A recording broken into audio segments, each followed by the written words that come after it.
Nagsawa na nga ako sa adobong pusit kaya ganito naman ang ginawa ko.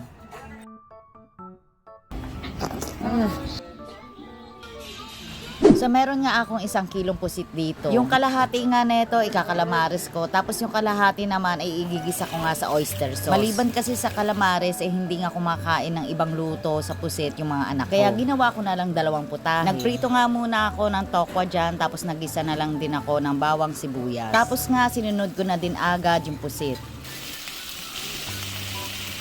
Naglagay nga lang ako dyan ng konting toyo, oyster, seasoning, konting paminta, at 1 kutsaritang asukal. Nung natuyo nga ng konti yung sabaw, nilagay ko na nga itong pritong tokwa at saka nga ng bell pepper. Saglit ko nga lang yung ginisa dahil hindi nga siya pwedeng magtagal dahil kukunat nga yan. Ginawa ko nga lang hapok yung pagkakaluto ko dyan. After ilang minutes nga ay hinangon ko na din siya agad.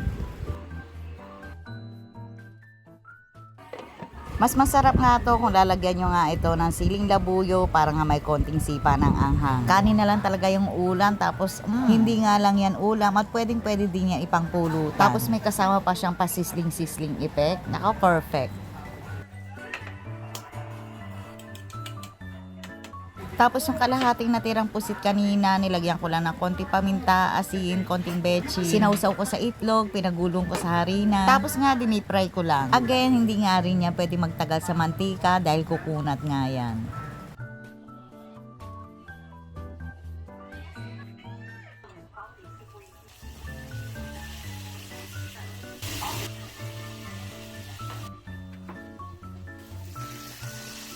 After pakikidigma sa mainit na mantika at ayan at luto na nga siya. After ilang minuto nga, ganyan na nga yung itsura niya. Sobrang crunchy mga mima ko.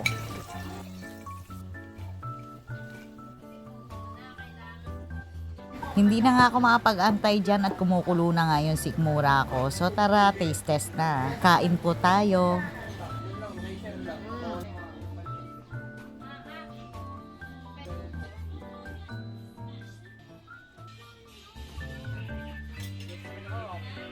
Sarap. Kain na, sarap.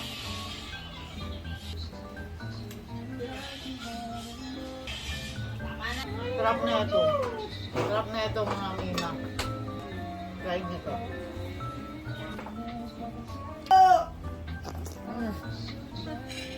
Kain.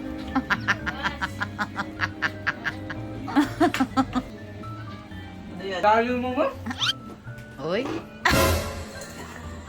First bite, first bite. First bite, first bite. Thank you, Lord. Oo.